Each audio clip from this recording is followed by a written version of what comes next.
এক রাতে আল্লাহর হুকুমে জিব্রাইল আমিন নবীজিকে নিয়ে গেলেন মসজিদুল হারাম থেকে মসজিদুল আকসা।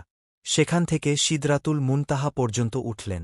মিরাজের সেই মুহূর্তই ছিল মানবজাতির ইতিহাসে সর্বোচ্চ সম্মানের দৃশ্য। নবীজি আল্লাহর নিকটতম উপস্থিতিতে পৌঁছালেন, যেখানে ফেরেশতাদেরও যাওয়া নিষেধ। সেখানে আল্লাহ সুবহানাহু ওয়া তাআলা তার প্রিয় নবীকে বিশেষ সম্মান দিলেন, সান্ত্বনা দিলেন, ভালোবাসা দিলেন। আল্লাহ বললেন, হে আমার প্রিয় রাসূল, তোমার উম্মতকে আমি ভুলে যাই না। তাদের জন্য রহমতও আমার পক্ষ থেকে লেখা আছে।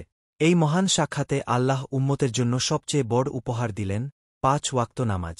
আগে ৫০ ওয়াক্ত ছিল, কিন্তু নবীজি এর দোয়া ও মুসা আলাইহিসসালামের পরামর্শে কমিয়ে আল্লাহ তার রহমতে ৫ ওয়াক্ত নির্ধারণ করলেন এবং বললেন, হে মুহাম্মদ, ৫ ওয়াক্ত নামাজি ৫০ ওয়াক্তের সমান সওয়াব।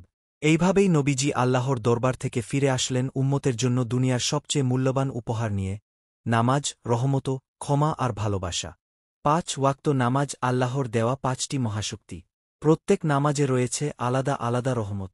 ফজর দেয় জীবনের নতুন আলো, জোহর শান্ত করে দিনের ব্যস্ততা, আসর মজবুত করে ঈমান, মাগরিব রাখে গুনাহ থেকে দূরে, এশা দেয় মন ও আত্মার আরাম।